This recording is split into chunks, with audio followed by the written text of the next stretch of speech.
Assalamualaikum warahmatullahi wabarakatuh. Semoga kita semua diberikan keberkahan dalam hidup. Amin ya rabbal alamin. Ketika Abu Nawas belajar tawakal dari tukang roti. Di sudut pasar Baghdad yang mulai sepi, aroma tepung masih menggantung di udara. Seorang tukang roti bernama Jabir duduk dengan tenang sambil menyapu lantai tokonya.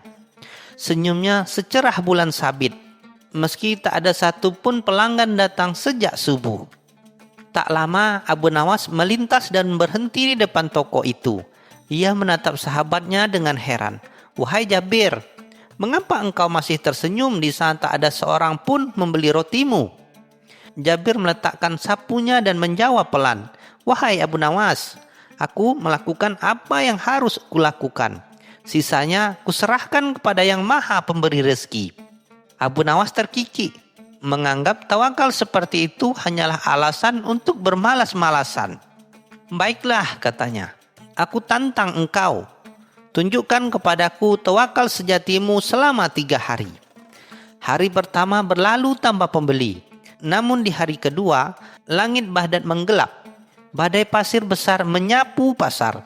Puluhan orang berlari mencari tempat aman, dan toko kecil Jabir menjadi tempat perlindungan. Roti-roti yang tersisa dibagikan kepada semua orang yang berlindung. Tanpa menyalakan oven, justru dikelilingi oleh rezeki yang datang menghampiri. Ketika badai mereda di hari ketiga, Raja Harun ar-Rasyid mengutus prajuritnya mencari orang yang paling tenang di Baghdad, yang ia lihat dalam mimpi. Raja datang dan bertanya, "Mengapa engkau begitu tenang, wahai Jabir? Di saat engkau tak bekerja, justru rezekimu datang menghampiri." Sebelum Jabir menjawab, Abu Nawas maju dari kerumunan dan menunduk. "Saya kalah, tuanku," katanya jujur. Ia percaya pada takdir, lalu menciptakan peluang agar rezeki itu datang. Keyakinannya lebih berharga dari segala kecerdasan saya. Raja tersenyum, menatap keduanya dengan kagum. "Benar," katanya lembut. "Akal yang tajam tak akan berarti tanpa hati yang yakin kepada sang pemberi."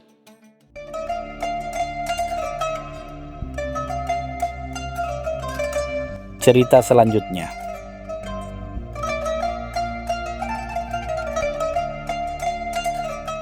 Di tengah teriknya siang Baghdad, alun-alun kota dipenuhi suara pedagang yang berteriak, menawarkan barang dagangannya. Di tengah kerumunan itu, tampak seorang laki-laki berwajah congkak bernama Basam. Saudagar kaya yang lebih dikenal karena kesombongannya daripada kebaikannya. Hari itu, Basam tengah merencanakan sebuah lelucon untuk mempermalukan orang lain di depan publik. Sebuah kebiasaan buruk yang membuatnya merasa lebih pintar dari siapapun. "Kita lihat," katanya kepada para pengikutnya, "siapa yang bisa membawa air dari sungai Tigris ke pasar tanpa menumpahkannya setetes pun dan tanpa menyentuh embernya." Ia tertawa keras, yakin tak seorang pun bisa melakukan tantangannya. Namun, dari balik salah satu pilar masjid tua di tepi alun-alun, Abu Nawas yang kebetulan lewat dan menyamar sebagai pengemis tua mendengar seluruh rencana licik itu. Ia tersenyum tipis. Tampaknya aku baru saja menemukan lawan main yang sempurna untuk pertunjukan kecilku," gumamnya dalam hati. Tak lama kemudian, Basam melihat pengemis tua itu berdiri tegak di tengah alun-alun. Ia tak tahu bahwa di balik jubah lusuh itu tersembunyi penyair cerdik yang terkenal di seluruh Baghdad. "Wahai orang tua," seru Basam lantang, "kau berani menerima tantanganku? Bawa air dari sungai Tigris ke sini tanpa menumpahkan setetes pun dan tanpa menyentuh wadahnya dengan tanganmu." Kerumunan mulai berbisik. "Itu mustahil," kata seseorang. "Si pengemis itu akan menjadi bahan tertawaan." Namun Abu Nawas hanya menunduk sebentar, lalu mengangguk pelan. "Baik," katanya tenang. "Aku akan menunjukkan kepadamu cara membawa air dengan cara yang paling bijak." Beberapa saat kemudian, Abu Nawas kembali ke alun-alun. Semua mata tertuju padanya. Di sampingnya berdiri seekor keledai abu-abu dengan kirbah kantong air dari kulit kambing. terikat kuat di pelananya. Kantong itu penuh dan tampak mengembung, tanpa ada setetes air pun yang tumpah. "Inilah solusiku, wahai Basam," kata Abu Nawas sambil tersenyum. "Airnya kebawa dari sungai Tigris, tak setetes pun tumpah, dan aku tak menyentuh wadahnya. Keledai inilah yang membawanya." Basam langsung melotot dan berteriak, wajahnya merah padam.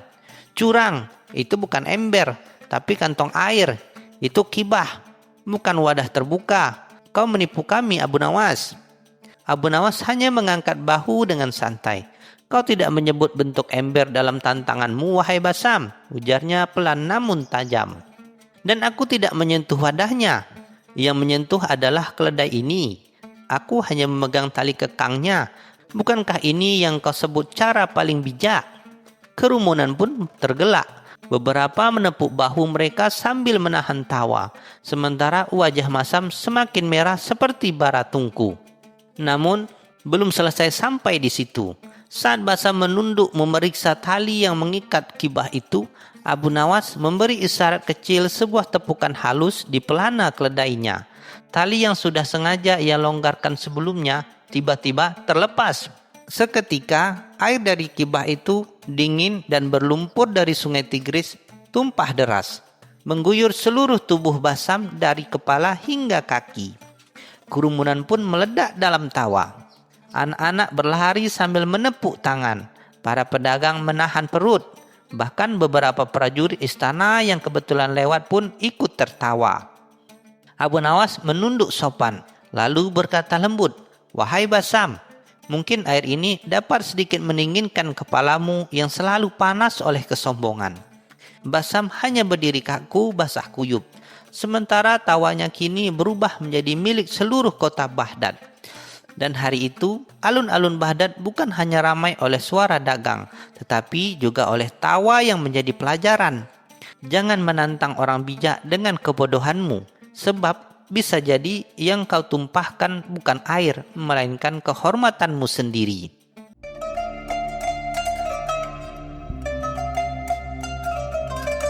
Cerita selanjutnya.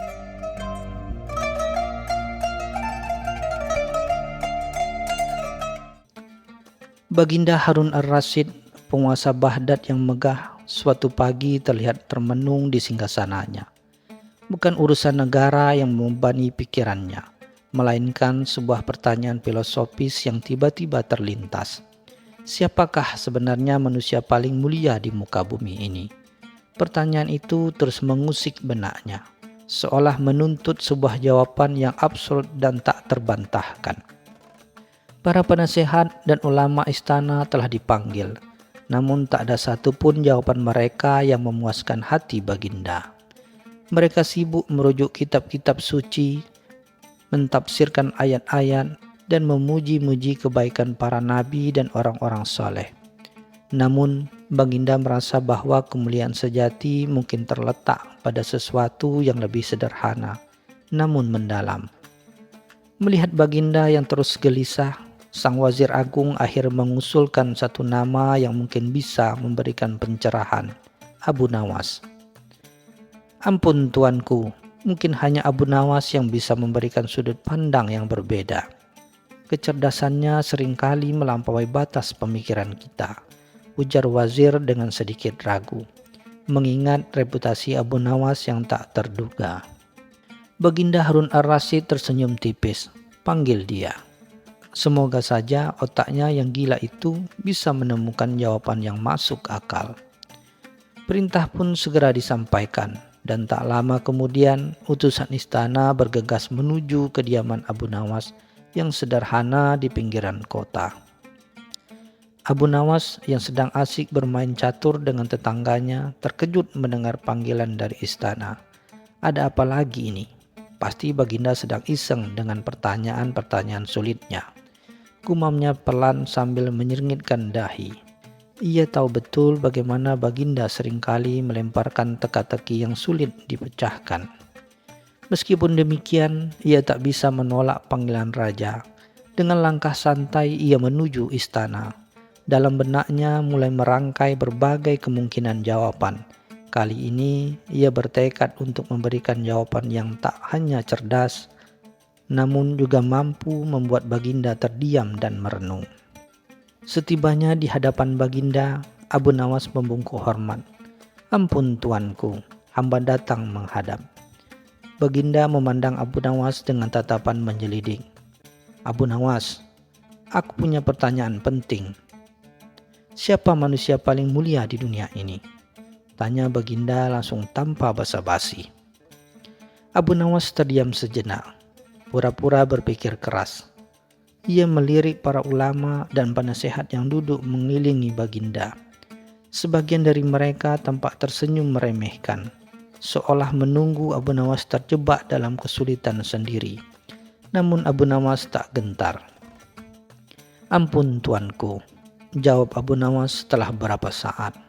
Pertanyaan Baginda sungguh mendalam dan membutuhkan perenungan yang matang. "Bolehkah hamba meminta waktu 1 malam untuk memikirkannya?" Permintaan Abu Nawas ini sontak membuat sebagian hadirin saling berbisik, mengira ia hanya mencoba mengulur waktu. Baginda Harun ar-Rasyid mengangguk. "Baiklah Abu Nawas, kau kuberi waktu 1 malam. Namun jika besok kau tidak membawa jawaban yang memuaskan, kau tahu sendiri konsekuensinya," ucap Baginda dengan nada sedikit mengancam. Namun di sudut bibirnya tersungging senyum tipis. Malam itu Abu Nawas tidak pulang ke rumahnya. Ia justru menghabiskan malam berkeliling di pasar Baghdad yang ramai, mengamati setiap orang yang lalu lalang. Ia berbicara dengan para pedagang, pengemis, tukang roti, bahkan para penjahat kecil yang bersembunyi di balik kegelapan. Ia mencari sesuatu, sebuah petunjuk yang bisa membantunya merumuskan jawaban. Banyak yang mengira Abu Nawas gila. Bagaimana mungkin ia mencuri jawaban atas pertanyaan filosofis di tengah keramaian pasar? Namun Abu Nawas yakin, jawaban atas kemuliaan manusia tak selalu ditemukan dalam kitab-kitab tebal, melainkan dalam kehidupan sehari-hari yang sederhana dan apa adanya. Keesokan paginya, Abu Nawas kembali menghadap Baginda dengan wajah yang cerah. Para hadirin telah berkumpul, menanti-nanti jawaban apa yang akan keluar dari mulut Abu Nawas yang terkenal menyeleneh itu. Baginda Harun ar-Rasyid duduk tegak, tatapannya penuh harap sekaligus keraguan. "Bagaimana Abu Nawas? Sudahkah kau temukan jawabannya?" tanya Baginda tak sabar. Abu Nawas senyum tipis, seolah menyimpan sebuah rahasia besar yang siap diungkapkan. "Ampun tuanku," kata Abu Nawas sambil menunjuk ke arah jendela istana yang terbuka lebar, memperlihatkan pemandangan kota Baghdad di pagi hari. "Menurut hamba, manusia paling mulia adalah dia yang masih bernapas, sehat, dan memiliki kesempatan untuk berbuat baik setiap harinya." Seketika istana hening. Para ulama dan penasehat saling berpandangan, tak menyangka jawaban Abu Nawas sesederhana itu. Namun sekaligus sangat mendalam. Tidak ada pujian untuk raja, tidak ada kutipan ayat, hanya sebuah observasi tentang kehidupan itu sendiri. Baginda Harun ar-Rasyid menatap Abu Nawas lekat-lekat. Kemudian perlahan sebuah senyuman merekah di wajahnya. "Jelaskan maksudmu Abu Nawas," ujarnya tertarik dengan jawaban yang tak pernah terlintas di benaknya itu. "Tuanku," jawab Abu Nawas, "selama seseorang masih hidup, ia memiliki kesempatan untuk bertobat dari dosa-dosanya, untuk menolong sesama, untuk menyebarkan kebaikan, dan untuk mendekatkan diri kepada Sang Pencipta. Setiap hembusan napas adalah anugerah, sebuah kesempatan untuk memperbaiki diri dan menjadi lebih mulia. Orang yang telah meninggal tak peduli seberapa mulia ia di masa hidup, tak lagi memiliki kesempatan itu. Maka orang yang masih hidup dan sehat memiliki potensi kemuliaan yang tak terbatas setiap harinya." Baginda Harun ar-Rasyid mengangguk-angguk setuju. Ia akhirnya menemukan jawaban yang ia cari, bukan dari kitab-kitab atau pujian, melainkan dari sebuah pemikiran yang sederhana namun penuh hikmah. Sejak saat itu, Baginda semakin menghargai setiap momen dalam hidupnya. Dan Abu Nawas sekali lagi membuktikan kecerdasannya yang tak terduga.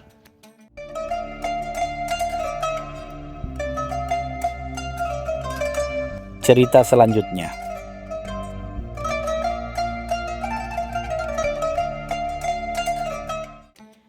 Pasar Suk Al-Ghazal di Baghdad selalu riuh redah dengan hiruk-pikuk perdagangan. Aroma rempah-rempah bercampur dengan wangi roti baru dipanggang, menciptakan simfoni bau yang khas. Di tengah keramaian ini, Abu Nawas terlihat sibuk, bukan dengan menjajakkan barang dagangan, melainkan dengan mengamati gerak-gerik para pedagang dan pembeli dengan senyum tipis di bibirnya. Ia tak punya toko, tak punya barang, bahkan tak punya dirham di kantongnya. Namun kehadirannya dihormati atau setidaknya sangat dinantikan oleh banyak orang. Pagi itu, seorang saudagar kain dari Persia yang terkenal pelit dan licik sedang mengeluh keras tentang mahalnya harga sewa lapak kepada para pedagang lain. Ia memiliki tumpukan kain sutra yang indah, namun enggan menurunkan harga sedikit pun. Abu Nawas mendekat, pura-pura tertarik pada kain-kain tersebut, dan dalam sekejap ia sudah menarik perhatian si saudagar dengan celetukan-celetukan lucunya yang cerdas, membuat beberapa pedagang lain tersenyum geli. Abu Nawas lantas berkata, "Wahai saudagar yang mulia, kain-kainmu ini sangat menawan, kilauannya memikat mata, seolah ditenun dari cahaya bulan. Namun izinkan hamba bertanya, apakah kilauan ini akan tetap ada setelah dicuci 100 kali? Ataukah ia hanya tipuan pandangan sesaat?" Pertanyaan itu sontak membuat si saudagar terdiam. Wajahnya sedikit memerah. Para pedagang di sekelilingnya menahan tawa. Tahu betul Abu Nawas sedang menyindir kualitas barang dagangannya. Si Segar mencoba menutupi kegugupannya, membalas dengan ketus, "Apa maksudmu wahai penganggur? Kain ini adalah sutra murni, tak akan luntur sampai 1000 kali dicuci." Abu Nawas tersenyum tipis. "Jika demikian, izinkan hamba meminjam sehelai kainmu.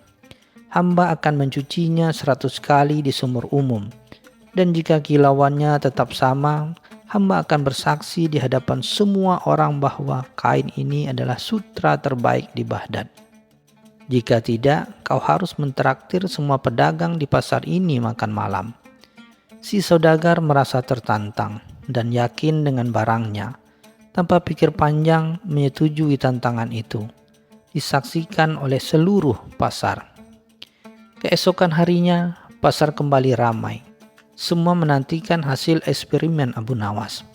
Dengan percaya diri, Abu Nawas membawa sehelai kain yang sama persis seperti yang dipinjamkan kemarin. Namun kali ini kain itu tampak kusam dan pudar warnanya.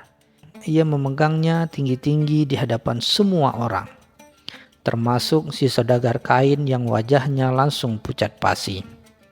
"Lihatlah wahai saudagar," kata Abu Nawas dengan suara lantang. "Kainmu yang katanya ditenun dari cahaya bulan, kini tampaknya seperti kain lap lusuh. Kau berbohong kepada kami." Si saudagar mencoba membela diri, namun tak ada yang percaya padanya. Abu Nawas kemudian tertawa kecil. "Sebenarnya kain yang kusam ini bukanlah kainmu. Aku hanya menunjukkan betapa mudahnya penipuan terungkap. Kainmu yang asli yang telah dicuci 50 kali masih tetap berkilau indah." Ia kemudian mengeluarkan kain yang sebenarnya, yang memang masih tampak cemerlang. Semua orang terkejut, namun kemudian tertawa lepas. Si saudagar meski merasa dipermalukan, merasa lega dan terpaksa menepati janjinya mentraktir makan malam.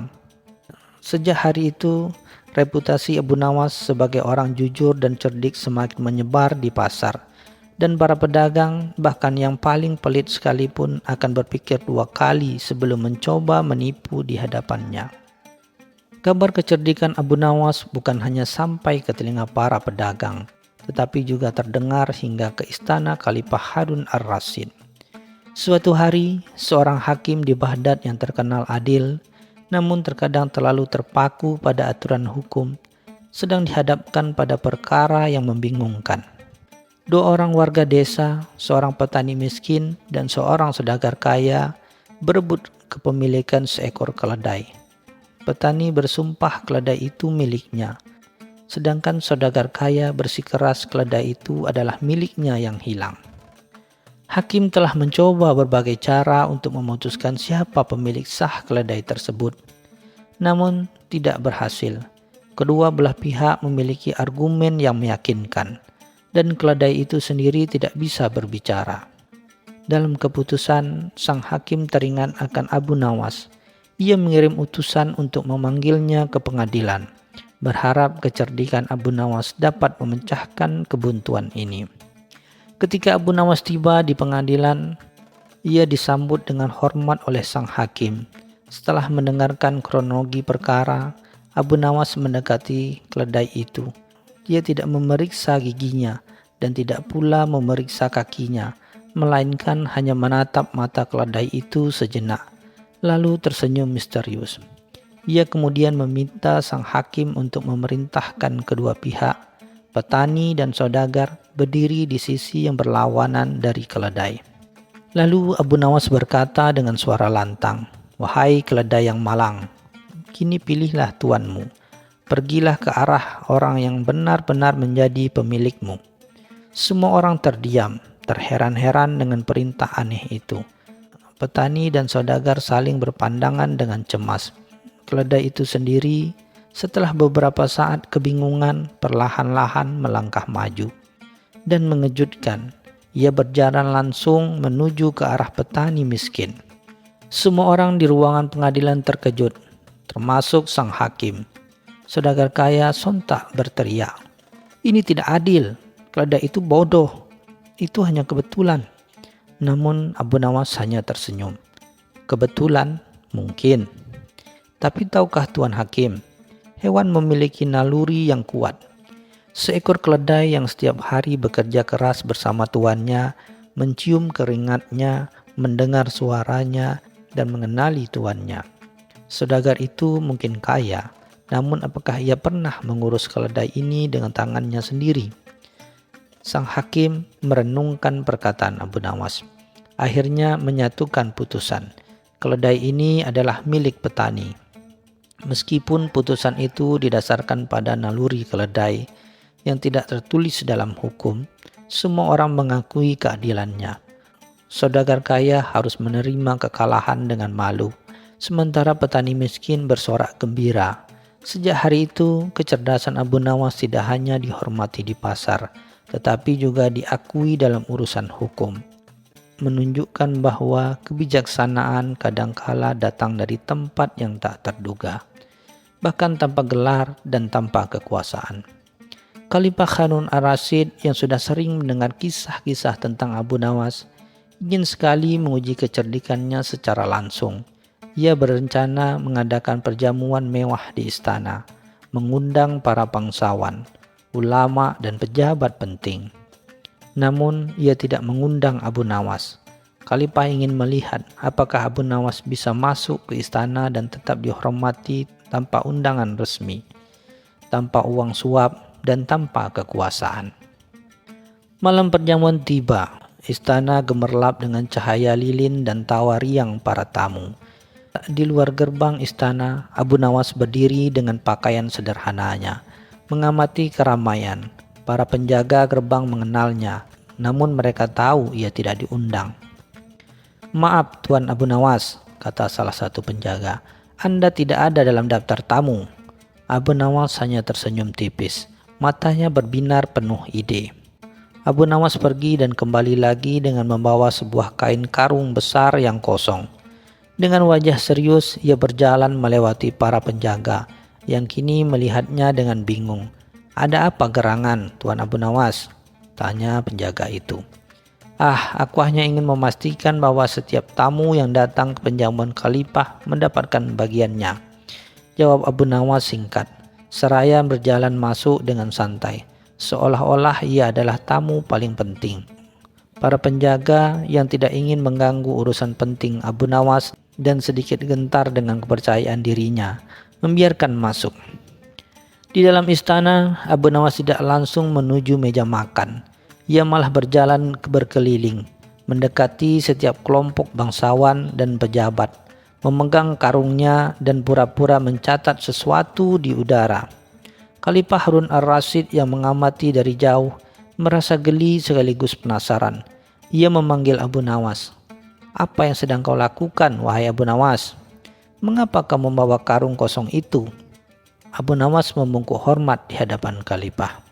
"Ampun tuanku Khalifah, hamba hanya ingin memastikan bahwa setiap tawa yang tulus, setiap percakapan yang penuh kebijaksanaan, dan setiap kebahagiaan yang terpancar dari pejamuan tuanku tidak terbuang sia-sia. Hamba mengumpulkannya di karung ini, agar bisa hamba bawa pulang dan bagikan kepada rakyat jelata yang tidak bisa menikmati kemewahan seperti ini." Semua tamu mendengar perkataan Abu Nawas terdiam, tersentuh oleh maknanya. Khalifah sendiri yang awalnya ingin menguji Abu Nawas, kini justru merasa terpukul oleh kebijaksanaan tak terduga itu. Khalifah Harun ar-Rasyid tersenyum lebar.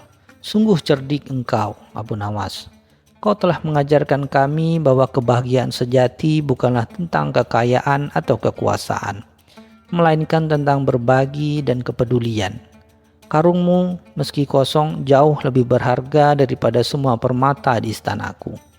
Sejak saat itu, Abu Nawas tidak hanya diizinkan untuk hadir di setiap perjamuan Khalifah, tetapi juga sering diundang untuk memintai pendapat. Ia tetap hidup sederhana tanpa uang dan kekuasaan, namun selalu dihormati oleh semua lapisan masyarakat, membuktikan bahwa kecerdasan, integritas, dan humor adalah harta yang tak ternilai, bahkan di tengah gemerlapnya Baghdad.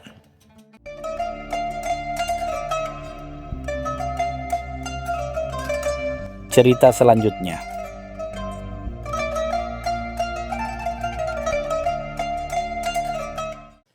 Di sebuah warung kopi di pasar utama Baghdad, suasana riuh redah seperti biasa. Aroma rempah-rempah yang hangat berbaur dengan tawa dan obrolan para pedagang. Di salah satu sudut terlihat Abu Jahil, seorang saudagar kaya raya yang terkenal congkak, sedang duduk di antara para pengikutnya. Ia mengenakan jubah sutra mahal dan cincin permata yang berkilauan, sengaja memamerkan kekayaannya. Dengan suara lantang, ia mengklaim bahwa ia bisa menaklukkan segala hal, bahkan hal-hal yang tidak terlihat. Para pengikutnya mengangguk-angguk setuju, mengamini setiap perkataannya. Tak jauh dari situ, Abu Nawas sedang asik menyeruput kopi dan mendengarkan celotehan para pedagang memperhatikan tingkah laku Abu Jahil. Senyum tipis terukir di bibirnya. Ia tahu betul keangkuhan adalah penyakit yang hanya bisa disembuhkan dengan pelajaran yang tak terduga. Sebuah ide jenaka muncul di benaknya. Sebuah cara untuk menguji keangkuhan Abu Jahil dengan tugas yang mustahil. Ia berdiri, menghampiri kerumunan Abu Jahil dengan langkah santai, seolah tak ada beban.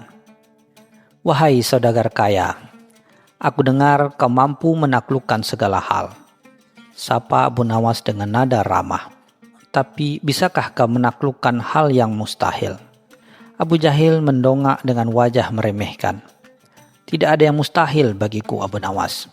Katakan saja apa maumu?" tanyanya. Abu Nawas tersenyum, matanya memancarkan kecerdasan yang licik. Ia mendekat, berbisik pelan ke telinga Abu Jahil. "Aku ingin engkau mengukur angin, wahai saudagar." Para pengikut Abu Jahil saling pandang, bingung. Mengukur angin, itu adalah hal yang tak masuk akal. Abu Jahil tertawa terbahak-bahak, menganggap permintaan itu sebagai lelucon bodoh. "Mengukur angin? Hah, mudah sekali. Aku akan membelikanmu jubah dan karpet paling mewah jika kau berhasil," balasnya dengan nada bangga. Abu Nawas membalas tawanya. "Tentu, tapi ada syaratnya. Engkau harus mengukur angin saat musim panas tiba, di tengah gurun pasir. Dan kau harus membawa bukti yang bisa dilihat oleh semua orang, bukan sekedar kata-kata. jawabnya santai. Abu Jahil terdiam, merasa tertantang. Ia tidak menyadari bahwa ia baru saja terperosok ke dalam perangkap yang dibuat oleh kecerdasan Abu Nawas. Malam itu Abu Jahil tidak bisa tidur. Permintaan Abu Nawas terus berputar di kepalanya. Ia meminta para ahli dan ilmuwan untuk datang ke istananya, mencari cara untuk mengukur angin. Mereka semua hanya bisa menggelengkan kepala, mengatakan bahwa angin tidak memiliki wujud, tidak bisa dipegang, apalagi diukur. Abu Jahil marah besar. Ia menganggap para ahli itu tidak becus dan membuang mereka semua. Keangkuhannya tidak bisa menerima kenyataan bahwa ada hal yang tidak bisa ia lakukan. Di sisi lain, Abu Nawas duduk tenang di halaman rumahnya, memandangi bintang. Ia tahu Abu Jahil sedang bingung. Ia tahu bahwa keangkuhan yang besar akan membuat seorang mengambil langkah-langkah bodoh. Abu Nawas hanya perlu bersabar dan menunggu.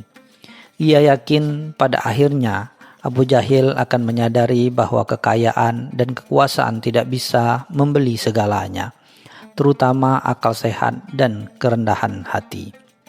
Ketika musim panas tiba, seperti yang telah ditentukan oleh Abu Nawas, Abu Jahil bersiap untuk melakukan perjalanannya. Ia memperkerjakan sepasukan kuli untuk membawa peralatan yang aneh-aneh. Ada jaring raksasa yang dibuat dari sutra, bejana-bejana besar, bahkan ada juga semacam keranjang raksasa yang terbuat dari rotan. Semua peralatan ini dibuat atas perintahnya, dengan harapan salah satunya bisa digunakan untuk menangkap angin. Dengan arak-arakan yang megah, Abu Jahil dan pasukannya berangkat menuju gurun pasir. Disaksikan oleh penduduk Baghdad yang berbisik-bisik dan tawa geli. Di tengah perjalanan, terik matahari membuat para kuli kelelahan. Mereka mencoba menangkap angin menggunakan jaring, namun hasilnya nihil. Jaring itu hanya berkibar-kibar kosong. Mereka mencoba mengumpulkan angin ke dalam bejana, namun bejana itu tetap kosong. Angin hanya terasa sesaat dan kemudian hilang. Frustasi, Abu Jahil memarahi para kuli dan memerintahkan mereka untuk bekerja lebih keras lagi. Ia menolak untuk menyerah karena harga dirinya dipertaruhkan. Ia ingin membuktikan kepada Abu Nawas bahwa ia benar-benar bisa menaklukkan hal yang tak kasat mata. Di tengah gurun pasir yang luas, rombongan Abu Jahil bertemu dengan sekelompok suku Badui yang sedang berteduh di bawah tenda. Kepala suku Badui yang bijaksana, Syekh Hamdan, merasa kasihan melihat kebodohan-kebodohan Abu Jahil. Ia menghampiri Abu Jahil dan bertanya, "Wahai saudagar, apa gerangan yang kau cari di tengah gurun ini?" Dengan angkuh Abu Jahil menjelaskan misinya untuk mengukur angin. Syekh Hamdan tersenyum, senyum penuh kebijaksanaan. Ia memanggil salah seorang anaknya dan berkata, "Nak, tolong ambilkan ukuran angin untuk saudagar ini." Anak Badui itu mengangguk. Ia kemudian mengambil selembar kain yang tipis dan meletakkannya di atas bejana. Ia meniup kain itu dengan pelan, lalu meniupkan dengan kencang, dan kain itu bergerak-gerak sesuai dengan hembusan napasnya. "Angin tidak bisa diukur, wahai saudagar," kata Syekh Hamdan. "Angin hanya bisa dirasakan. Ia adalah anugerah dari Allah yang bergerak sesuai kehendaknya. Kau tidak bisa menangkapnya, apalagi menukarnya." Abu Jahil terdiam, tapi ia tetap tidak mau menyerah. Ia menganggap Syekh Hamdan hanyalah seorang badui bodoh yang tidak tahu apa-apa. Keesokan harinya, cuaca berubah drastis. Langit yang tadinya cerah berubah menjadi gelap. Badai pasir besar datang menjelang, membuat rombongan Abu Jahil panik.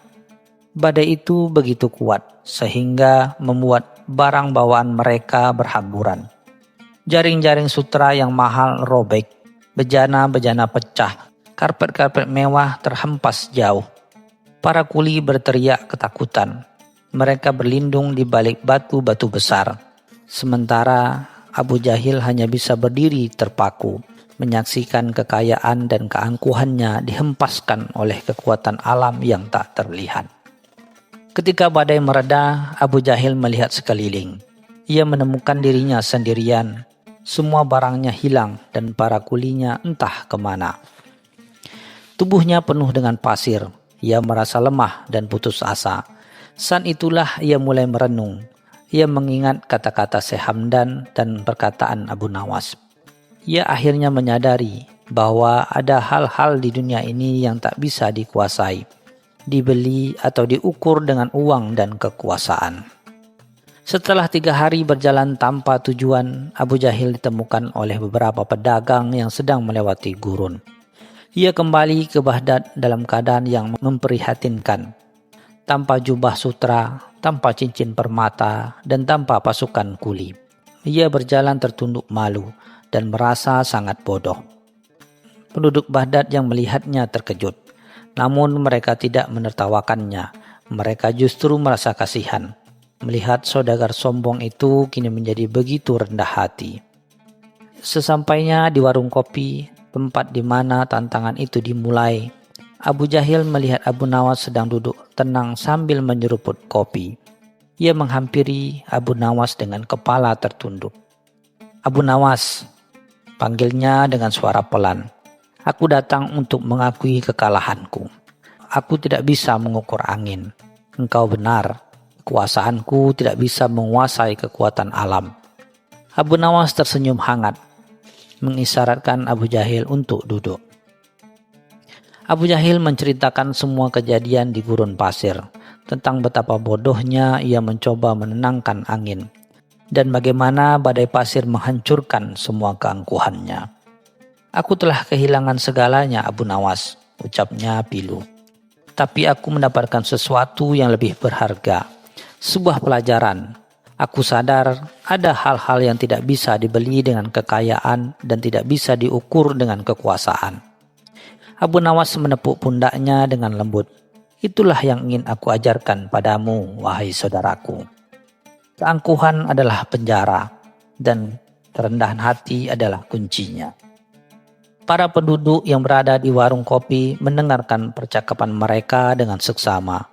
Mereka kagum dengan kebijaksanaan Abu Nawas dan perubahan hati Abu Jahil. Abu Jahil kemudian berdiri dan dengan suara lantang ia meminta maaf kepada semua orang atas segala kesombongan di masa lalu. Ia bersumpah untuk menjadi orang yang lebih baik dan menggunakan kekayaan untuk membantu orang lain. Sejak hari itu, Abu Jahil menjadi orang yang berbeda. Ia menjual sisa kekayaannya dan menggunakannya untuk membangun sumur-sumur bagi masyarakat miskin di pinggir kota. Ia juga membangun sekolah dan mendanai pendidikan anak-anak yatim. Ia tidak lagi pamer. Ia lebih suka menggunakan pakaian sederhana dan bergaul dengan siapa saja, tanpa memandang status sosial. Ia sering terlihat duduk di samping Abu Nawas, tertawa dan bercerita di warung kopi yang sama, mengenang masa lalu yang penuh keangkuhan.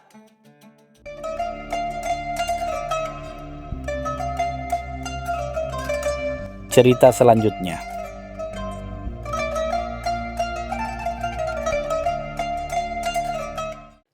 Di sebuah kedai yang ramai di Baghdad, tawa Abu Nawas meledak hingga membuat beberapa orang menoleh.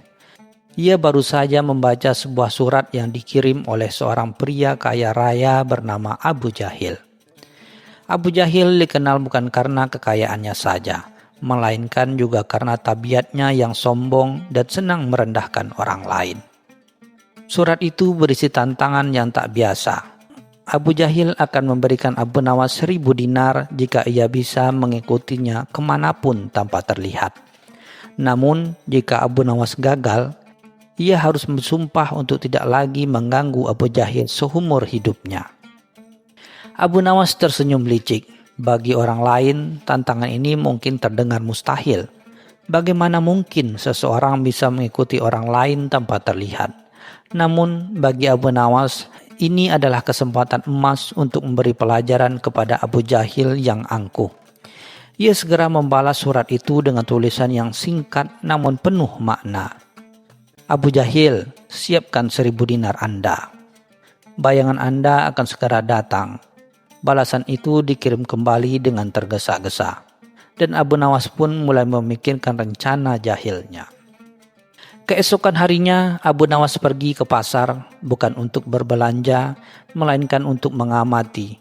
Ia melihat-lihat pakaian dengan cermat, menanyakan harga, dan sesekali bertanya kepada para pedagang tentang rute-rute yang biasa dilalui oleh orang-orang kaya. Ia juga menghabiskan waktu berjam-jam di toko buku, membaca dan belajar tentang topografi kota Baghdad.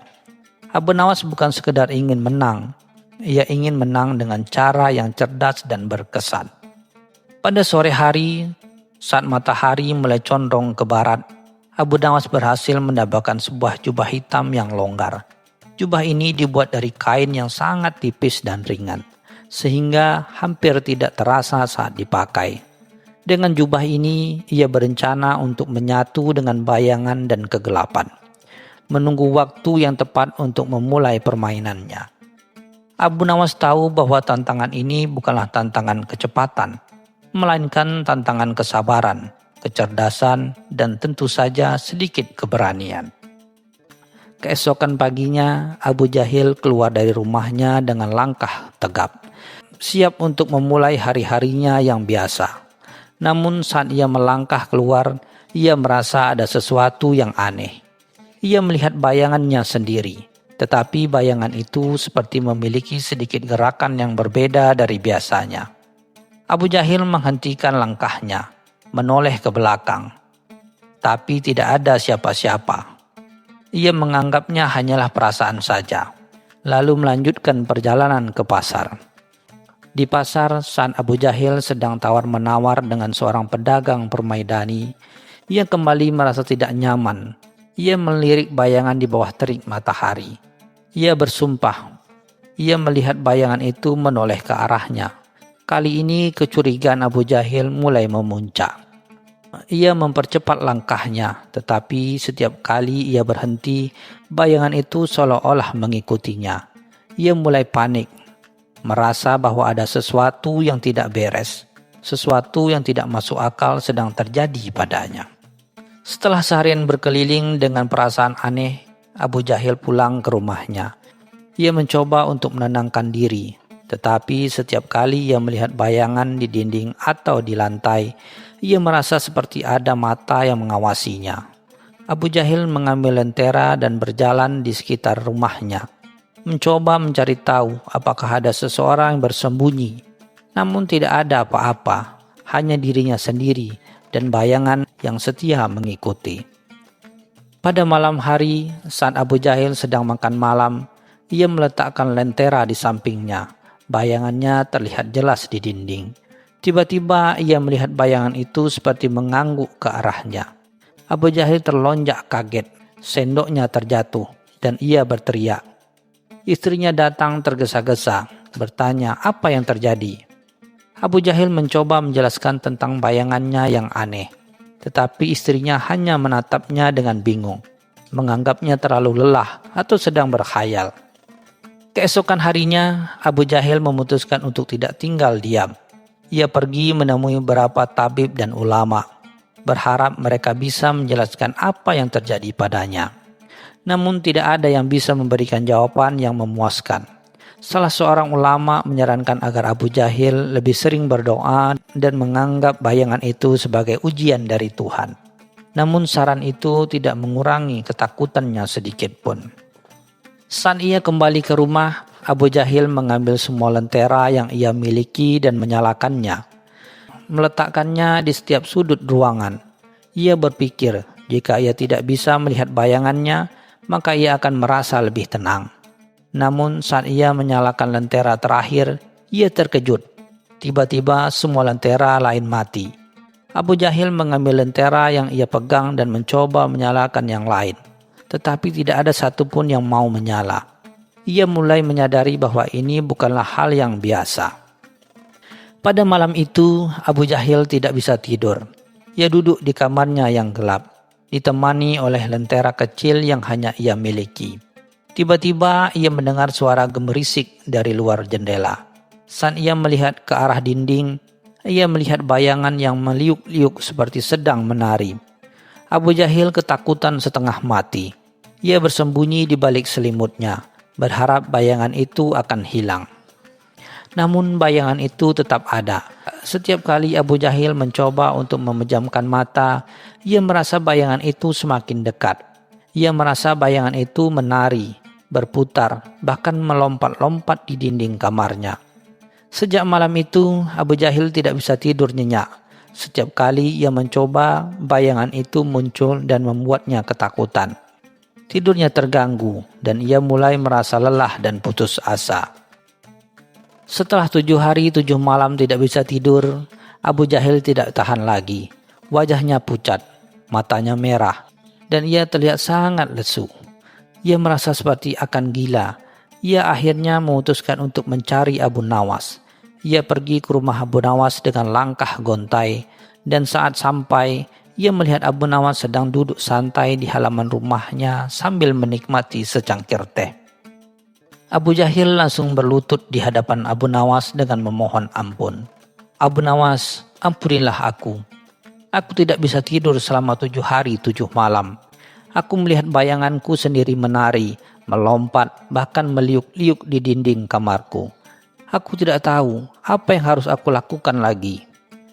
Ambil 1000 dinar itu, tapi tolong kembalikan ketenangan hidupku. Abu Jahil menangis dan memohon dengan tulus. Abu Nawas tersenyum dan membuat Abu Jahil berdiri. Ia menjelaskan bahwa ia tidak pernah menggunakan sihir atau hal-hal mistis lainnya. Ia hanya menggunakan kecerdasan dan kelincahannya. Sebenarnya setiap kali Abu Nawas keluar rumah, Abu Nawas mengikutinya dengan cermat, bersembunyi di balik tiang, di balik pohon, bahkan di balik gerobak penjual.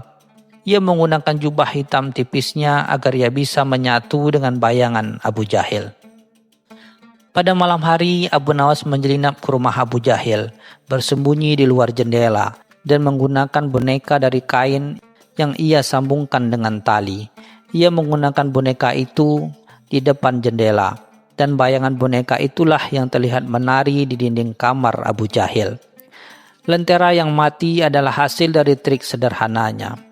Abu Nawas menggunakan angin dari kipas tangan untuk memadamkan api satu persatu.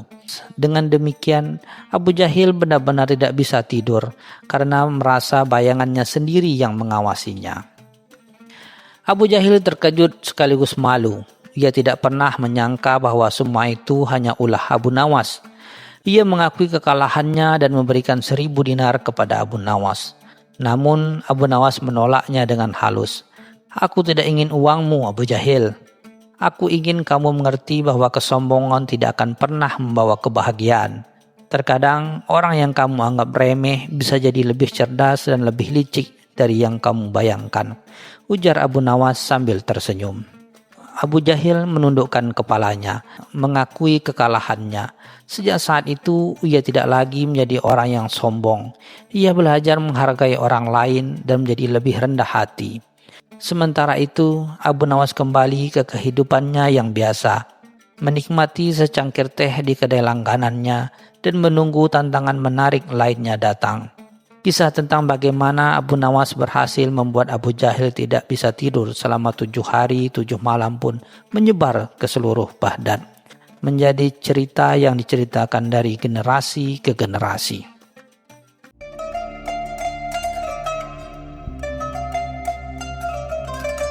Cerita selanjutnya.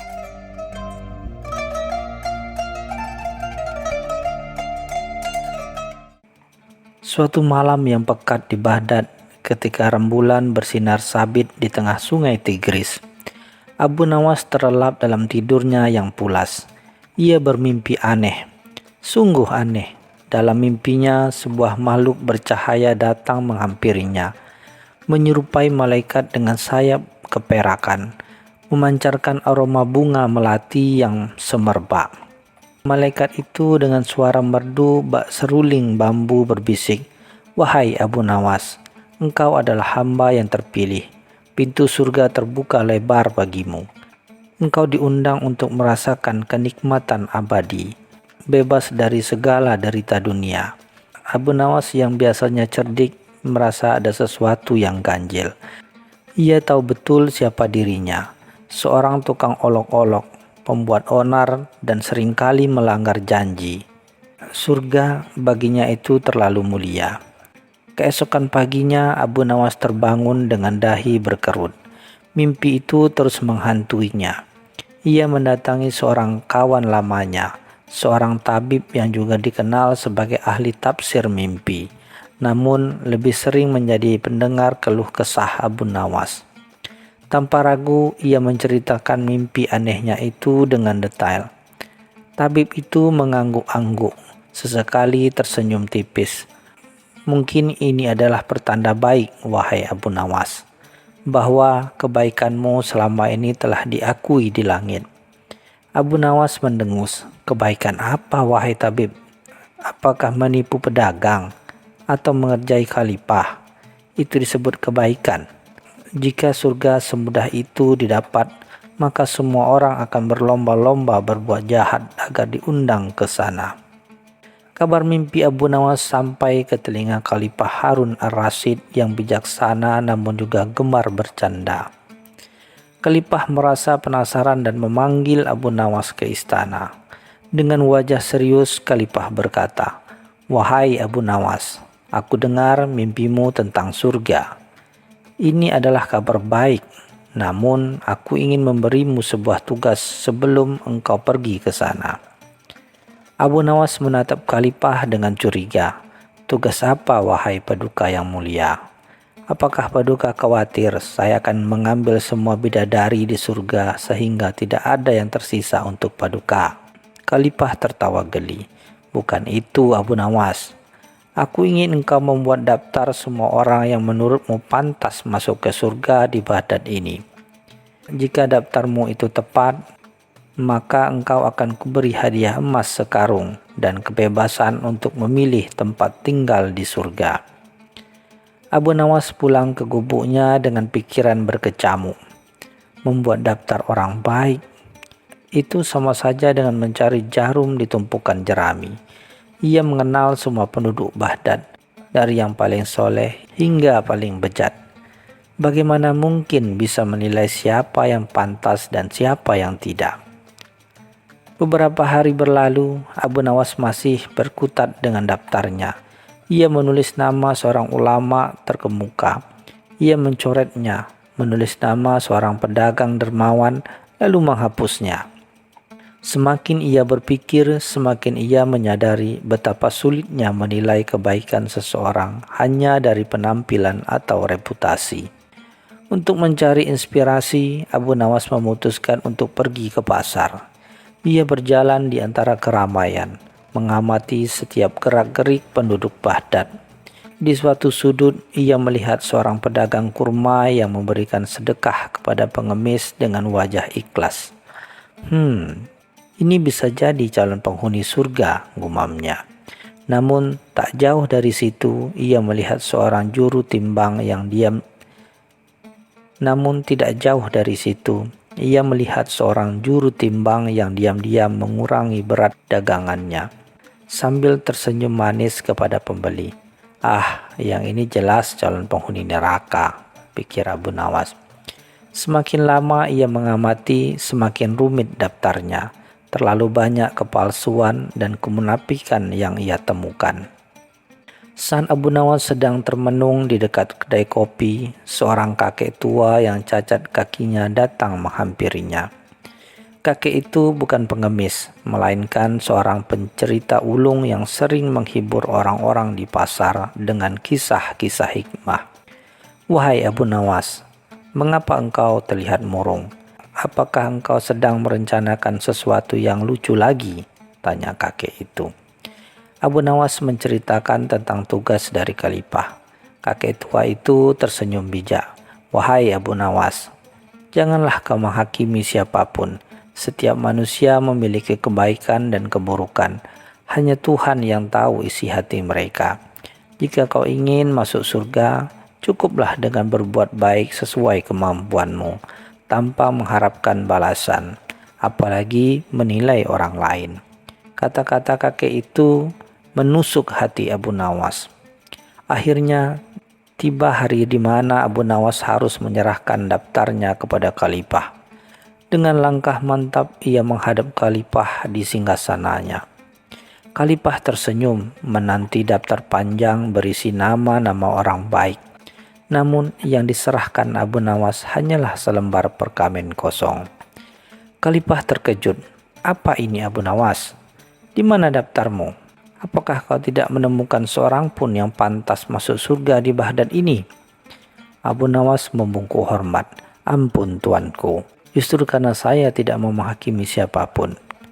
Bagaimana mungkin saya bisa menemukan siapa yang pantas masuk surga, sementara saya sendiri belum tentu pantas. Abu Nawas melanjutkan, jika saya menulis nama orang-orang yang saya anggap baik, bagaimana jika ternyata di hadapan Tuhan mereka tidak demikian? Dan jika saya tidak menulis nama mereka, bagaimana jika mereka sebenarnya lebih baik dari yang saya kira? Biarlah Tuhan saja yang memilih siapa yang masuk surga, tuanku. Hamba tidak ingin ikut campur. Khalifah terdiam sejenak. Lalu ia tertawa terbahak-bahak. Hahaha, Abu Nawas, kau memang cerdik. Kau telah memberiku pelajaran berharga bahwa menilai kebaikan seseorang adalah hak prerogatif Tuhan semesta. Khalifah sangat kagum dengan kebijaksanaan Abu Nawas yang tak terduga. Khalifah kemudian bertanya lagi, jadi wahai Abu Nawas, apakah ini berarti kau tidak ingin masuk surga? Abu Nawas tersenyum, ampun tuanku, bukan tidak ingin, tapi saya punya alasan lain. Khalifah penasaran, apa itu? Abu Nawas menjawab dengan nada jenaka, jika saya masuk surga, tuanku, siapa yang akan menghibur Paduka di dunia ini? Siapa yang akan membuat Paduka tertawa dengan ulah-ulah konyol saya? Lagi pula, saya khawatir jika saya masuk surga, di sana akan banyak orang yang baik dan saleh. Saya akan merasa kesepian dan tidak ada teman untuk bercanda. Khalifah kembali tertawa terpingkal-pingkal. Dasar Abu Nawas, ada-ada saja alasanmu. Khalifah pun memberikan hadiah emas sekarung kepada Abu Nawas atas kejujuran dan kecerdasannya. Abu Nawas menerima hadiah itu dengan senang hati. Sejak hari itu, Abu Nawas tidak lagi memikirkan surga.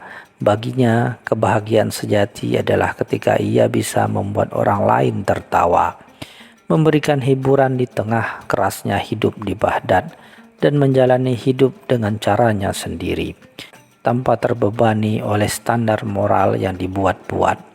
Ia percaya jika Tuhan memang menghendakinya masuk surga, itu akan terjadi tanpa harus memaksakan diri atau menghakimi orang lain. Dan ia, Abu Nawas, si jenaka dari Baghdad, akan selalu memilih untuk menjalani hidup dengan penuh tawa di dunia.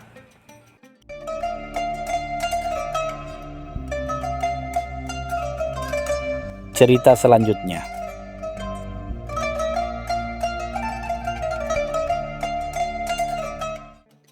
Di kota Baghdad yang riuh, di antara hiruk-pikuk pasar dengan gemerlap istana Khalifah Harun ar-Rasyid, hiduplah seorang saudagar bernama Abu Bakhil.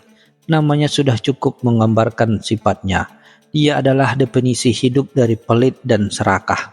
Kekayaannya melimpah ruah. Tumpukan dinar dan dirhamnya memenuhi gedung-gedung besar, namun tak pernah sekalipun ia merasakan cukup. Setiap keping uang yang masuk seperti magnet yang menarik kepingan lainnya, tak pernah lepas dari genggamannya. Abu Bakhil selalu tampil dengan pakaian yang lusuh dan sobek di sana-sini, seolah ia adalah seorang fakir miskin. Ia sering mengeluh tentang harga-harga yang melambung tinggi dan pajak yang memberatkan. Padahal ia adalah salah satu penyumbang terbesar kas kerajaan. Para tetangga dan pedagang lain seringkali geleng-geleng kepala melihat tingkahnya yang tak pernah berbagi, bahkan untuk sekadar memberi makanan yang layak bagi dirinya sendiri. Suatu sore yang terik, sebuah undangan tiba di kediaman Abu Bakhil. Undangan itu berasal dari Khalifah Harun ar-Rasyid sendiri, mengundangnya untuk jamuan makan malam istimewa di istana. Abu Bakhil yang biasanya menolak segala bentuk undangan yang mungkin membutuhkan biaya darinya, merasakan kegelisahan sekaligus kegembiraan yang aneh. Mungkin saja Khalifah akan memberiku hadiah, pikirnya, matanya berbinar. Malam harinya Abu Bakhil datang ke istana dengan langkah yang ragu namun penuh harap. Ia melihat para bangsawan dan pejabat tinggi berbusana mewah, menikmati hidangan lezat yang disajikan di atas piring-piring emas dan perak. Abu Bakhil merasa asing di tengah kemewahan itu, namun pikirannya terus berputar pada kemungkinan ia bisa membawa pulang sesuatu dari jamuan tersebut. Ia tak menyadari Khalifah telah menyiapkan sebuah hadiah yang jauh lebih berharga dari sekedar dinar. Khalifah Harun ar-Rasyid yang telah lama mendengar desas-desus tentang keserakahan Abu Bakhil menyambutnya dengan senyum misterius. Setelah hidangan penutup disajikan, Khalifah berdiri dan mengumumkan sebuah permainan. "Wahai para tamu sekalian," katanya dengan suara lantang, "malam ini kita akan bermain sebuah permainan yang menguji keberanian dan keberuntungan. Barang siapa yang berhasil mengambil buah-buahan yang kutebarkan di kebun istana dalam waktu yang telah ditentukan, akan mendapatkan hadiah seberat buah-buahan tersebut dalam bentuk dinar emas." Para tamu bersorak gembira, namun Abu Bakhil terdiam. Pikirannya langsung dipenuhi perhitungan untung rugi. "Kebun istana luas sekali," gumamnya dalam hati. "Pasti banyak buah yang bisa kupungut. Ini kesempatan emas." Namun ada satu hal yang ia lupakan. Khalifah Harun ar-Rasyid adalah seorang yang cerdik, dan tak ada hadiah yang datang tanpa ujian yang setimpal. Semua bersiap untuk memungut buah. Muncullah sosok yang tak asing lagi bagi Khalifah, Abu Nawas, sang penyair dan penasehat yang jenaka. Abu Nawas dengan senyum khasnya membisikkan sesuatu kepada Khalifah. Khalifah tersenyum simpul dan mengangguk. "Dan untuk membuat permainan ini lebih menarik," kata Khalifah melanjutkan, "Abu Nawas akan turun serta. Namun ia tidak akan memungut buah, ia hanya akan mengamati." Abu Bakhil memandang Abu Nawas dengan curiga. Ia tahu Abu Nawas terkenal dengan tipu muslihat dan akalnya yang tajam. Pasti ada udang di balik batu ini, pikirnya. Namun bayangan tumpukan dinar emas yang mengiurkan lebih kuat daripada rasa curiganya. Ia segera bergegas menuju kebun, bersiap untuk menjadi yang pertama dan mengumpulkan sebanyak-banyaknya. Ketika aba-aba dimulai, para tamu berlari menuju kebun.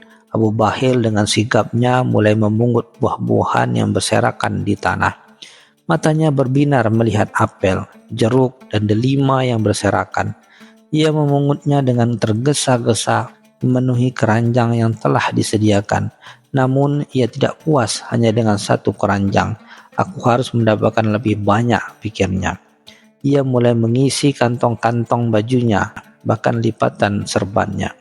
Semakin banyak buah yang ia kumpulkan, semakin besar pula keinginannya untuk mendapatkan lebih banyak lagi. Ia tak peduli dengan beratnya beban yang ia bawa, atau bagaimana buah-buahan itu terjatuh dan berceceran di kantong-kantongnya yang sudah penuh. Yang ada di benaknya hanya tumpukan dinar emas yang menantinya. Ia bahkan tidak sempat melihat para tamu lain yang mulai merasa lelah dan hanya membawa sedikit buah. Sementara itu, Abu Nawas hanya berdiri di dekat pintu kebun, mengamati tingkah pola Abu Bakhil yang senyum geli.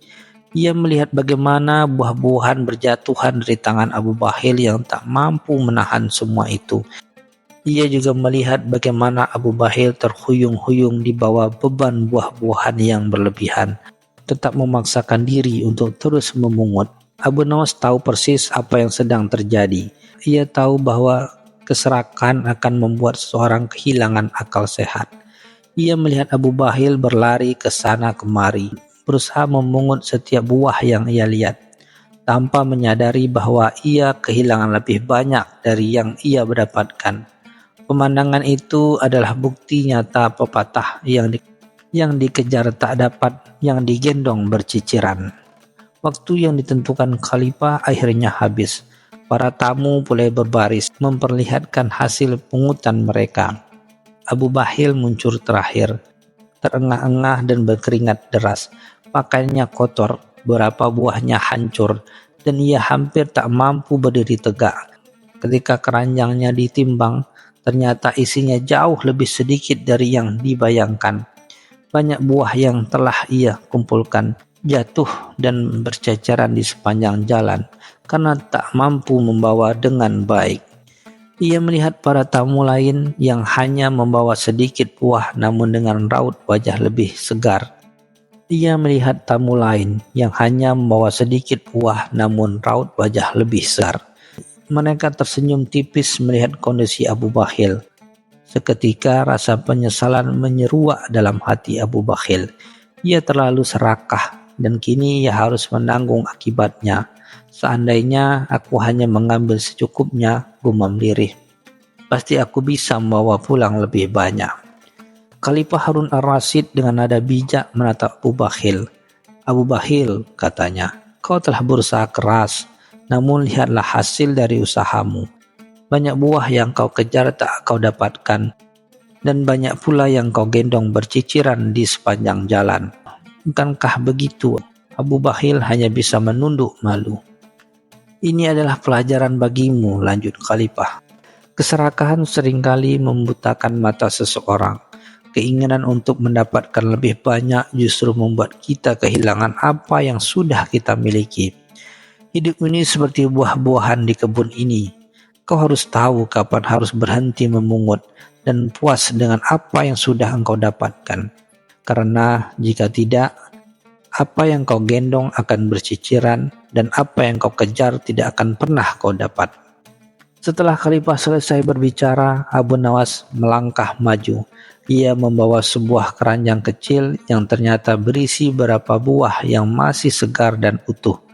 Tuanku Khalifah, kata Abu Nawas, izinkan hamba memberikan hadiah kepada Abu Bakhil ini. Khalifah tersenyum, mengisyaratkan Abu Nawas untuk melanjutkan. Abu Nawas menyerahkan keranjang buah itu kepada Abu Bakhil. Ambillah buah-buahan ini, Abu Bakhil, kata Abu Nawas dengan ramah. Ini adalah buah-buahan yang hamba kumpulkan setelah engkau melewati kebun. Buah-buahan ini jatuh dari genggamanmu, dan hamba hanya memungutnya. Terkadang sesuatu yang kita anggap kecil dan sepele, jika dijaga dengan baik, akan jauh lebih berharga daripada apa yang kita kejar dan ambisi buta. Abu Bakhil memandangi keranjang buah yang diberikan Abu Nawas. Buah-buahan itu adalah bukti nyata dari keserakahannya. Ia merasa malu namun juga tersentuh oleh kebaikan Abu Nawas. Untuk pertama kalinya dalam hidupnya, Abu Bakhil merasakan sesuatu yang bukan nafsu akan harta, rasa syukur dan penyesalan yang mendalam. Ia menyadari bahwa harta yang berlimpah tidak akan pernah bisa memberi kedamaian hati. Sejak hari itu, Abu Bakhil memang tidak langsung berubah menjadi dermawan, namun ia mulai merenungkan makna kekayaan dan kebahagiaan sejati.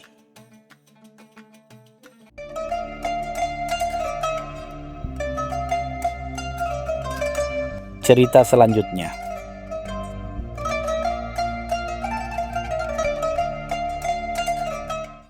Di kota Baghdad yang agung, di bawah naungan Khalifah Harun ar-Rasyid yang mahsyur, suasana istana selalu penuh intrik dan hiburan.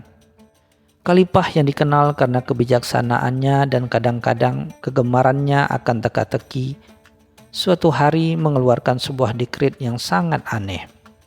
Siapapun yang bisa membuatnya menangis di depan umum, dengan satu kalimat saja, akan diberikan hadiah yang tak terhingga dan kehormatan besar.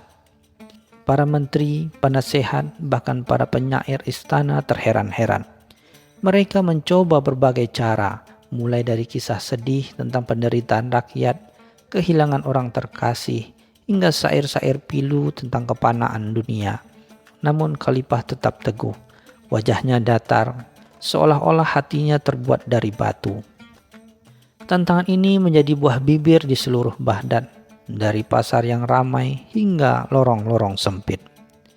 Berita tentang dekret aneh ini sampai juga ke telinga Abu Nawas, sang penyair dan penasihat istana yang cerdik. yang selalu memiliki cara pandang berbeda dari kebanyakan orang. Ia tersenyum tipis mendengar kegagalan para pembesar istana. Ia tahu betul bahwa Khalifah Harun ar-Rasyid bukanlah orang yang mudah tergoyahkan emosinya dengan kesedihan yang biasa. Para penasihat Khalifah mulai merasa putus asa. Mereka telah mengarahkan segala daya upaya, namun tak satu pun berhasil menyentuh hati sang raja. Ketegangan menyelimuti istana dan desas-desus mulai beredar bahwa mungkin Khalifah sengaja membuat tantangan mustahil untuk menguji kesetiaan dan kecerdasan para bawahannya. Namun Abu Nawas hanya menikmati hidangan di mejanya, memikirkan strategi yang tak terduga. Setelah beberapa hari berlalu dan tidak ada seorang pun yang berhasil, Khalifah Harun ar-Rasyid mulai menunjukkan sedikit kekecewaan. Ia merasa tantangannya terlalu berat, atau mungkin memang tidak ada yang sanggup melakukannya. Tepat pada saat itulah, dengan langkah santai namun penuh percaya diri, Abu Nawas maju menghadap singgasana. Suasana hening menyelimuti aula istana. Semua mata tertuju pada Abu Nawas, yang tampaknya tidak gentar sedikit pun. Ia membungkuk hormat di hadapan Khalifah. Senyum tipisnya masih terukir di bibirnya. Khalifah memandangnya dengan tatapan ingin tahu. Tahu bahwa Abu Nawas selalu menyimpan kejutan. Khalifah Harun ar-Rasyid menatap Abu Nawas dengan tatapan penuh tantangan. "Jadi Abu Nawas," ujar Khalifah. Suaranya menggelegar di aula yang luas. "Apakah engkau juga akan mencoba keberuntunganmu? Ingat, hanya satu kalimat, dan itu harus membuatku menangis." Banyak sudah mencoba dan gagal. Para menteri dan bangsawan yang hadir saling berbisik, menantikan aksi Abu Nawas. Beberapa di antara mereka meremehkan, menganggap Abu Nawas hanya akan mempermalukan diri sendiri. Abu Nawas mengangguk pelan, menunjukkan ketenangan yang luar biasa. Ia tidak tampak tegang sedikit pun, justru seolah sedang menikmati momen ini. Khalifah mengamati gerak-geriknya dengan seksama, mencoba membaca apa yang ada di benak Abu Nawas. Udara istana seakan menipis, semua orang menahan napas, menunggu kalimat ajaib yang dijanjikan. Dengan pandangan lurus ke mata Khalifah, Abu Nawas membuka mulutnya. Ia tidak menggebu-gebu, tidak pula menggunakan nada yang dramatis. Suaranya datar, namun kata-katanya menusuk langsung ke inti. "Paduka yang mulia," ucap Abu Nawas dengan tenang. "Apakah Paduka yakin setelah semua ini berakhir, Paduka akan tetap menjadi Paduka?" Kalimat itu menggantung di udara, menciptakan keheningan yang lebih pekat dari sebelumnya. Seketika itu juga raut wajah Khalifah Harun ar-Rasyid berubah drastis. Senyumnya luntur, matanya membelalak, dan air mata mulai menetes membasahi pipinya. Tangisannya bukan tangisan kesedihan atau kepedihan, melainkan tangisan yang lebih dalam, tangis kesadaran dan keinsapan. Ia terisak-isak membiarkan air matanya mengalir deras, sebuah pemandangan yang belum pernah disaksikan oleh siapapun di istana. Para menteri dan bangsawan di aula istana terpaku, tidak percaya dengan apa yang mereka saksikan. Raja yang perkasa, yang tak pernah menunjukkan emosi di depan umum, kini menangis terseduh-seduh di hadapan Abu Nawas. Mereka berbisik, mencoba memahami yang diucapkan Abu Nawas, yang telah menguncang sang Khalifah hingga ke lubuk hati. Abu Nawas tetap berdiri tenang, membiarkan Khalifah melampiaskan perasaannya. Ia tahu bahwa kalimatnya telah menyentuh sesuatu yang jauh lebih fundamental bagi Khalifah daripada sekedar kesedihan duniawi. Tangisan Khalifah berlangsung cukup lama, hingga akhirnya ia mengangkat wajahnya. Mata merah dan bengkak, namun dengan tatapan yang kini memancarkan pemahaman yang mendalam. Setelah tangisan meredah, Khalifah Harun ar-Rasyid turun dari singgasananya. Langkahnya berat namun pasti. Ia mendekati Abu Nawas dan tanpa ragu ia berlutut di kaki sang penyair. Sebuah pemandangan yang membuat seluruh istana terdiam kaget. "Abu Nawas," ujar Khalifah dengan suara parau, Kau telah membuka mataku. Aku menangis bukan karena sedih, melainkan karena engkau mengingatkanku bahwa kepanaan dan ketidakabadian semua kekuasaan ini. Kalimatmu mengingatkan bahwa suatu hari nanti semua gelar, semua kemuliaan ini akan hilang dan aku akan kembali menjadi hambanya yang biasa. Abu Nawas tersenyum tipis, membantu Khalifah berdiri. Ia memahami betul bahwa Khalifah telah menyadari hakikat kehidupan, bahwa kekuasaan hanya titipan sementara. Kalimat apakah Paduka yakin setelah semua ini berakhir, Paduka akan tetap menjadi Paduka? Bukan sekedar pertanyaan tentang identitas, melainkan tentang kepanaan, kekuasaan, dan posisi di mata Tuhan. Ini adalah pengingat bahwa bahkan seorang raja sekalipun akan kembali menjadi debu, tanpa gelar dan kemuliaan duniawinya. Khalifah Harun ar-Rasyid kemudian memerintahkan agar Abu Nawas diberikan hadiah yang paling besar dari perbendaharaan kerajaan, bahkan lebih dari yang dijanjikan sebelumnya. Ia juga mendeklarasikan bahwa Abu Nawas akan selalu menjadi penasihatnya yang paling dipercaya, dan kata-katanya akan selalu didengar dengan seksama. Kehormatan ini jauh melampaui segala dugaan para menteri dan bangsawan lainnya. Terlepas dari fakta bahwa Khalifah telah menangis dan bahkan berlutut di kaki Abu Nawas di hadapan umum, rasa hormatnya terhadapnya justru meningkat. Rakyat Baghdad semakin mengagumi Khalifah yang berjiwa besar, yang mampu menunjukkan kerendahan hati dan mengakui kebenaran, bahkan dari orang yang lebih rendah darinya. Sementara itu, nama Abu Nawas semakin harum, menjadi simbol kecerdasan dan kebijaksanaan yang mampu menyentuh hati seorang raja. Kisah ini menyebar luas ke seluruh penjuru Baghdad, menjadi legenda yang diceritakan dari mulut ke mulut. Ia menjadi pelajaran bagi semua orang, dari rakyat jelata hingga para penguasa, tentang pentingnya kerendahan hati dan kesadaran akan kefanaan dunia. Kalimat sederhana dari Abu Nawas telah berhasil mengguncang seorang raja dan membuatnya menangis, bukan dengan kesedihan, melainkan dengan pencerahan. Khalifah Harun ar-Rasyid setelah kejadian itu menjadi pemimpin yang lebih bijaksana dan rendah hati. Ia seringkali meminta nasihat Abu Nawas, menghargai pandangannya yang unik dan kemampuannya untuk melihat kebenaran di balik setiap hal. Dan Abu Nawas, sang penyair cerdik yang membuat raja menangis, tetap dihormati dan cintai oleh semua, membuktikan bahwa kecerdasan sejati tidak terletak pada kata-kata yang muluk, melainkan pada kebenaran dan kesederhanaan yang mendalam.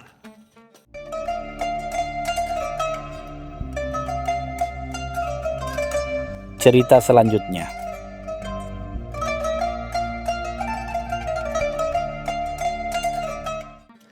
Di istana Harun ar-Rasyid, berita menyebar seperti api. Seorang pedagang dari Persia membawa seekor kuda yang konon tak tertandingi. Kuda itu memiliki bulu hitam malam, mata yang berkilat seperti bintang, dan kecepatan yang membuat angin pun malu. Namun ada satu masalah, kuda itu liar, tak pernah mau ditunggangi siapapun. Setiap penunggang kuda yang mencoba selalu terpental jatuh, seperti buah yang dilempar dari pohon. Raja Harun ar-Rasyid pun mengadakan sayembara. Siapapun yang bisa menundukkan kuda itu akan diberi hadiah yang berlimpah. Para penunggang kuda terkemuka dari seluruh negeri datang mencoba keberuntungan. Mereka membawa berbagai tali kekang terbuat dari kulit terbaik, tali sutra yang dihiasi permata, bahkan tali rantai besi yang kokoh. Namun, setiap kali tali itu dipasangkan, kuda itu akan meronta dan mengamuk, memutuskan tali-tali tersebut seolah-olah hanya benang yang rapuh. Raja mulai putus asa dan bertanya-tanya, apakah tidak ada satupun yang bisa menaklukkan kuda ini? Mendengar kabar sayembara itu, Abu Nawas datang dengan santai ke istana. Ia bukan seorang penunggang kuda ahli, tapi ia dikenal karena akal kecerdikannya. Pengawal dan penunggang kuda ia menertawakannya. Apa yang bisa dilakukan si pembuat puisi itu? Kuda ini butuh kekuatan, bukan kata-kata manis. Namun Raja Harun ar-Rasyid yang sudah mengenal Abu Nawas dengan baik memberikan kesempatan. "Baiklah Abu Nawas, apa rencanamu?" tanya Raja. Abu Nawas tidak membawa tali kekang mewah, bahkan tidak ada tali sama sekali. Ia hanya membawa sepotong tali rami yang tampak lusuh dan rapuh. Semua orang tertawa terbahak-bahak melihat tali itu. "Tali itu bahkan tidak akan bisa menahan seekor kambing," seru seorang pengawal. Namun Abu Nawas hanya tersenyum tipis.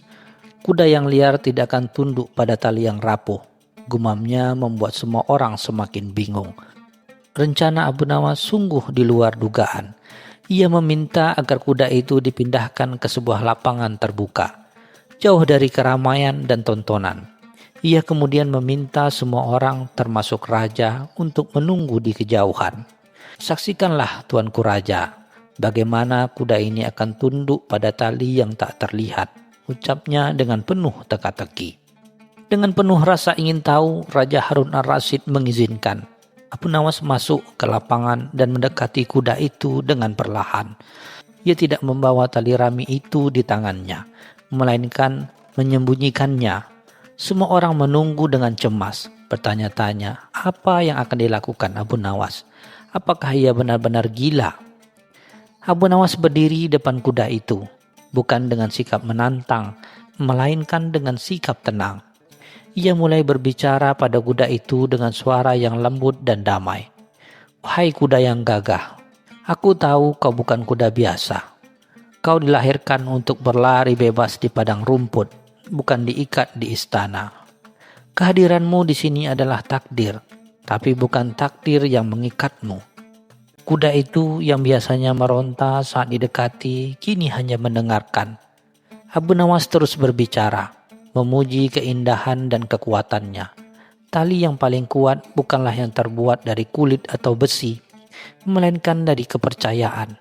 Jika kau percaya padaku, kau akan menunggangi angin, bukan hanya berlari. Abu Nawas kemudian perlahan mendekat, bukan untuk memasang tali, melainkan untuk mengelus leher kuda itu dengan penuh kasih sayang. Setelah merasa kuda itu tenang, Abu Nawas dengan sangat hati-hati mengambil tali rami yang lusuh itu. Ia tidak mengikatkan tali itu di leher kuda, melainkan di belakang pohon kecil di dekatnya. Ia kemudian berjalan ke arah kuda, dan tanpa diduga, ia mengikatkan ujung tali yang satunya di pinggangnya sendiri, lalu menariknya, seolah ia sedang menarik kuda itu. Semua orang yang terlihat dari kejauhan tertawa terbahak-bahak. Dia menarik pohon dengan tali, lalu berpura-pura menarik kuda. "Apa-apaan ini?" seru salah seorang pengawal. "Ini adalah trik paling bodoh yang pernah kulihat," tambah yang lain. Namun Raja Harun ar-Rasyid hanya terdiam, mengamati dengan seksama. Abu Nawas terus berjalan mundur, seolah ia menarik kuda itu. Kuda itu yang melihat Abu Nawas menarik tali rami yang terikat pada dirinya mulai bergerak maju. Namun ia tidak tertarik oleh tali rami itu. Ia tertarik oleh rasa ingin tahu dan permainan yang dibuat Abu Nawas. Kuda itu bergerak mendekat, seolah ingin melihat lebih dekat apa yang sebenarnya terjadi. Setiap kali Abu Nawas berjalan mundur, kuda itu mengikutinya, mengira ia sedang dituntun oleh tali yang rapuh itu. Abu Nawas terus melakukan gerakan itu hingga sampai ke tempat Raja Harun ar-Rasyid berada. Kuda itu mengikutinya, tampak tenang dan jinak. Abu Nawas kemudian melepaskan tali itu dari pinggangnya, dan tali itu jatuh ke tanah. Kuda itu tetap berdiri di sampingnya. Ia telah menunduk, bukan karena kekuatan tali, melainkan karena akal cerdik Abu Nawas yang memahami bahwa kekuatan sejati bukan terletak pada kekang, tetapi pada kepercayaan. Raja Harun ar-Rasyid mendekat dengan kagum. "Abu Nawas, bagaimana bisa? Kuda ini yang menolak tali terkuat, kini mengikutimu dengan tali yang paling rapuh," tanya Raja. Abu Nawas tersenyum. "Tuanku Raja, saya tidak menundukkan kuda ini dengan tali. Saya menundukkannya dengan akal. Kuda ini tidak tunduk pada tali yang rapuh karena ia tahu tali itu tidak memiliki kekuatan yang mengendalikan dirinya. Namun yang ia lihat adalah tali yang terikat pada saya, dan ia mengira saya adalah pemimpin yang patut ia ikuti. Saya tidak memaksanya, saya mengajarkannya bermain. Kekuatan sesungguhnya bukan terletak pada paksaan, tapi pada kemauan, jelas Abu Nawas. Ia kemudian menarik tali rami yang tergeletak di tanah dan mengangkatnya. Tali ini rapuh ya, tapi tali yang saya gunakan untuk mengikatnya adalah ikatan kepercayaan. Raja Harun ar-Rasyid mengangguk penuh pengertian. Jadi, kau ingin mengatakan bahwa kuda ini menolak tali karena ia menganggap tali itu tidak layak dan mengalah hanya kepada seorang yang ia percayai. Abu Nawas mengangguk. Ya, tuanku.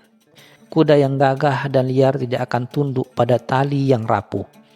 Entah itu terbuat dari rami atau rantai emas, ia hanya akan tunduk pada orang yang ia lihat sebagai tuan yang layak. Raja Harun ar-Rasyid tersenyum. Ia menatap Abu Nawas dan kuda itu secara bergantian. Tali kekang yang kuat hanyalah simbol. Yang penting adalah siapa yang memegangnya. Jika seorang pemimpin tidak memiliki kepercayaan dan kebijaksanaan, kekuatannya akan rapuh seperti tali rami itu.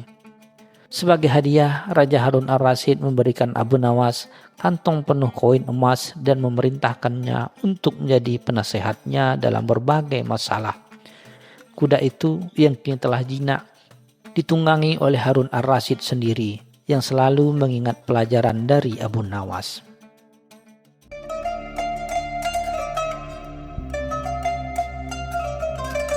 Cerita selanjutnya.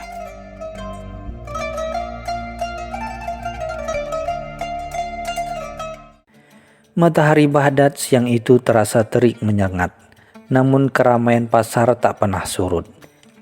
Di salah satu sudut warung kopi yang sederhana, Abu Nawas duduk santai sambil menyeruput kopinya, sesekali membalas sapaan para pedagang yang lewat.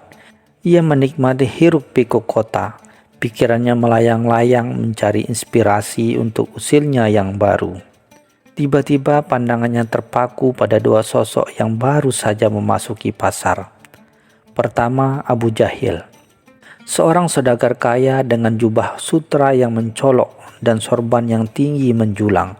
Melangkah dengan dada membusung seolah seluruh dunia adalah miliknya. Ia berbicara dengan suara lantang, sesekali tertawa terbahak-bahak tanpa peduli siapa yang mendengarkannya. Memamerkan perhiasan yang melingkar di jari-jarinya. Tak jauh di belakang Abu Jahil, langkah gontai Abu Bahil terlihat kontras. Pakaiannya lusuh, wajahnya kusut, dan ia tampak terlalu menghitung setiap langkah seolah takut uangnya akan berkurang jika berjalan terlalu cepat. Ia selalu membawa tas kulit kecil yang digenggam erat-erat, seolah isinya adalah harta karun yang tak ternilai. Padahal orang-orang tahu Abu Bahil sangat enggan mengeluarkan uang sepeser pun. Abu Nawas tersenyum tipis. Duit sempurna untuk sebuah eksperimen, gumamnya pelan. Ia sudah lama mendengar tentang kekikiran Abu Bahil yang legendaris dan kesombongan Abu Jahil yang tak ada duanya. Abu Nawas merasa sudah waktunya bagi mereka berdua untuk mendapatkan sedikit pelajaran yang tak akan pernah mereka lupakan. Sebutir kurma kering tergeletak di meja, sisa dari kudapan paginya. Abu Nawas memandangi kurma itu dengan seksama.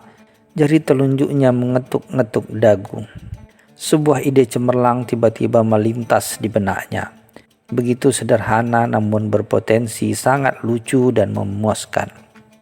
Dengan sebutir kurma ini, bisiknya pada diri sendiri, aku akan membuat Abu Jahil melupakan kesombongannya dan Abu Bahir melepaskan kekikirannya, walau hanya sesaat. Senyum licik terukir di wajah Abu Nawas.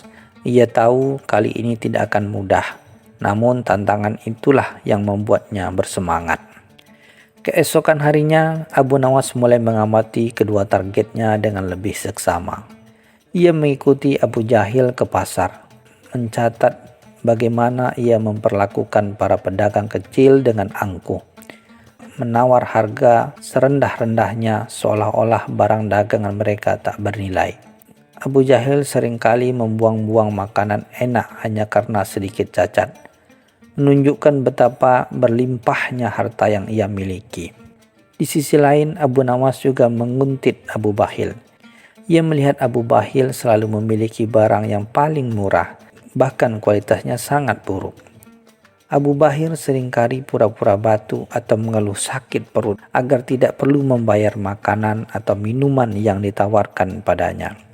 Bahkan untuk urusan kecil, ia selalu mencari cara untuk menghindar dari pengeluaran. Setelah beberapa hari mengamati, Abu Nawas merasa sudah cukup mengumpulkan data. Ia menyusun rencana yang rumit, namun tanpa alami. Pertama, ia akan mendekati Abu Bahil dengan dalil meminta bantuan. Sebuah trik yang ia tahu akan membuat Abu Bahil sangat tidak nyaman. Aku akan menyiapkan sebuah panggung kecil di taman kota, pikir Abu Nawas.